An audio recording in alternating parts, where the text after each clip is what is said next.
आज की कहानी है ईमानदारी की ताकत। एक दूर के देश में एक राज्य था जहाँ एक समझदार और इंसाफ पसंद राजा राज करता था।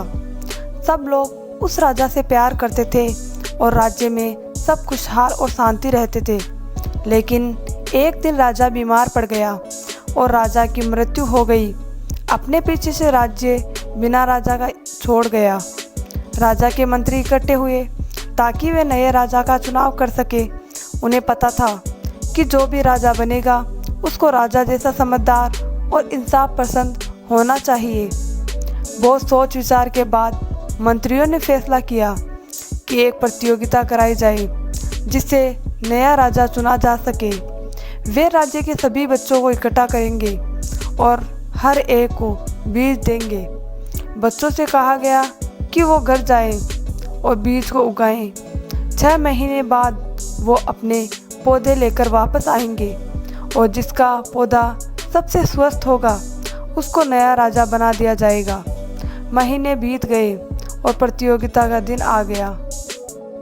सब बच्चे राज्य के चौराहे पर इकट्ठा हुए, अपने अपने पौधे लेकर आए। वहाँ लंबी सूरजमुखी, खुशबूदार गुलाब और कुछ कद्दू के बेल भी थे।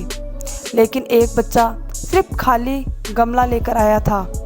बाकी बच्चे उस पर हंसने लगे, लेकिन सबके आश्चर्य के लिए मंत्री उसी बच्चे का खाली गमला देखकर खुश दिख रहे थे।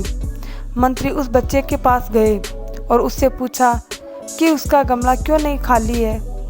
शर्म और लाज के साथ उसने जवाब दिया, मैंने अपने बीज को मिट्टी में बोया, रोज़ पानी दिया और पूरा ध्यान रखा, लेकिन कुछ भी नहीं उगा। मंत्रियों ने मुस्कुराते हुए समझाया कि जो बीज उन्होंने दिए थे वह सब उबाले हुए बीज थे और उग नहीं सकते थे। यह ईमानदारी और सच्चाई की परीक्षा थी और वही अकेला बच्चा था जो इस परीक्षा में पास हुआ था। मंत्रियों ने उसकी ईमानदारी की तारीफ की और सभी बच्चों को घोषित किया कि वही नया राजा बनेगा। बाकी बच्चे निराश हुए, लेकिन जल्दी ही उन्हें समझ आ गया कि उसकी ईमानदारी और सच्चाई एक अच्छे नेता के लिए कितनी ज़रूरी है।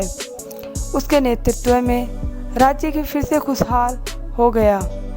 उससे सब प्यार करते और उसका राज सोने की उम्र के नाम से जाना गया। उसके खाली गमले की कहानी एक कहानी बन गई जो राज्य में लोगों को ईमानदारी और सच्चाई का महत्व समझाती थी। यह कहानी सिखाती है कि ईमानदारी के हार जाना बेहतर है चीट करने जीतने से। दोस्तों, आपको हमारी छोटी सी कहानी कैसी लगी हमें कमेंट करके ज़रूर बताइए। कहानी सुनने के लिए दोस्तों दिल से धन्यवाद। अगर आप हमारे चैनल पर नए हैं और ऐसी और कहानी सुनने चाहते हैं तो प्लीज़ हमारे चैनल को सब्सक्राइब कीजिए।